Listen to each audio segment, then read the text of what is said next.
So we've got an example here. The big square is considered to be x squared because it's x units by x units. The rectangle is x because it's 1 unit by x. And the tiny square, the yellow one, is 1 by 1. Now remember in class we played with this a little bit. With the big square and 4 smaller rectangles, we tried to make a square out of the pieces. And if you didn't get a chance to, this kind of talks through the different ways that we could have done that. So we could have done this where we have open spaces on each of the corners. Or we could have done it this way, where we have all of the open space down in one corner of this big square. That one on the right is more often what we like to work with because it sets mathematics up in an array or an area model.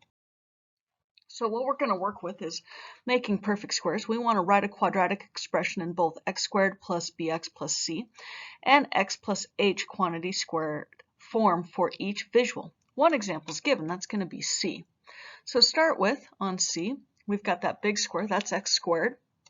So we've got that, and then we got 1, 2, 3, 4, 5, 6 x's, and then all those ones, that's 1, 2, 3, 4, 5, 6, 7, 8, 9.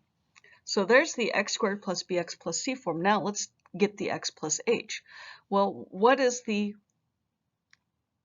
distance across the top? Well, that's x plus 3 ones.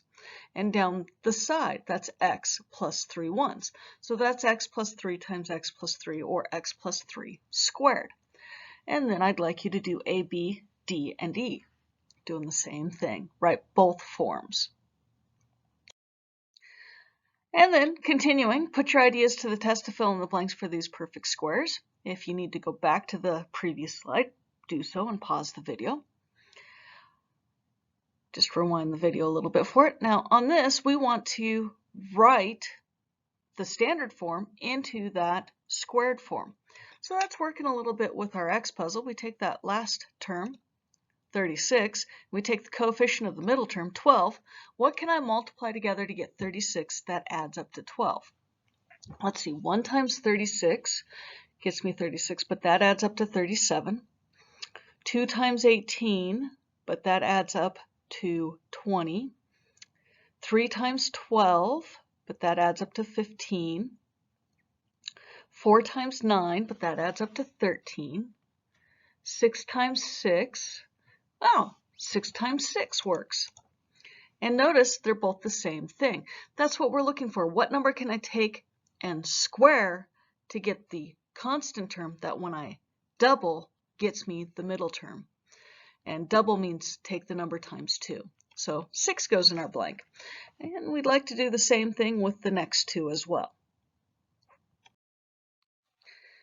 And then sometimes we work with things that aren't perfect squares. And so we want to be able to still write it in that x plus h squared form. And so what we do is we adjust it a little bit. So we're going to walk through one, and then I want you to do the other 5. So on G, we've got x plus 3 across the top. We got x plus 3 down the side. So that's x plus 3 squared. And that takes care of everything in the square. But we've got these 5 ones outside the square. So we need to take that x plus 3 squared and add 5 to it. Now, what does that look like in the standard form, all multiplied out? Well, we know we got x squared plus 6x's plus 9 plus the 5. 9 plus 5 is 14. So the whole thing would be x squared plus 6x plus 14. Now you finish off the other 5, doing the same thing. And just realize if it's missing squares, you're going to probably have a subtraction going on. Again, pause the video if you need to. Using what we did in the visual example, you're going to do the same thing with these physical examples. Remember, take that middle term, divide it by 2, and square it. And finish these off. And then what we're working with is completing the square. Why? This method allows us to use the square root method to solve quadratics that cannot be rewritten as ax squared equals c. we rearrange our equation to look like x squared plus bx plus something equals stuff on the other side. So we're going to take a look at this example solved by completing the square. First, if a is not equal to 1, the number in front of the x squared, divide everybody by a. We don't have that, so we just get to start with our equation. In the squares, or the spaces, we need to write b over 2 squared. So take b, our negative 12 divided by 2, that's negative 6, square it, that's 36. So we're going to add 36 to both sides. Now we can rewrite the left-hand side as x plus b over 2. Well, what were we squaring to get 36? We were squaring a negative 6. So we get to write x minus 6 quantity squared inside the parentheses. And then negative 5 plus 36 is 31. And take the square root of both sides. Don't forget your plus minus. So square rooting x minus 6 squared just gets us x minus 6. On the right side, we get plus or minus the square root of 31 because 31 is not a perfect square. We can't simplify it.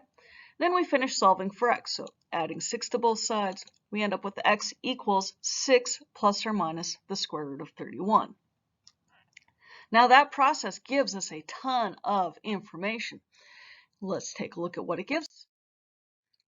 We can get the vertex form of the quadratic from this completing the square. We can get the vertex then, and we also get the x-intercepts. So vertex form of the quadratic comes from right here before you take the square root.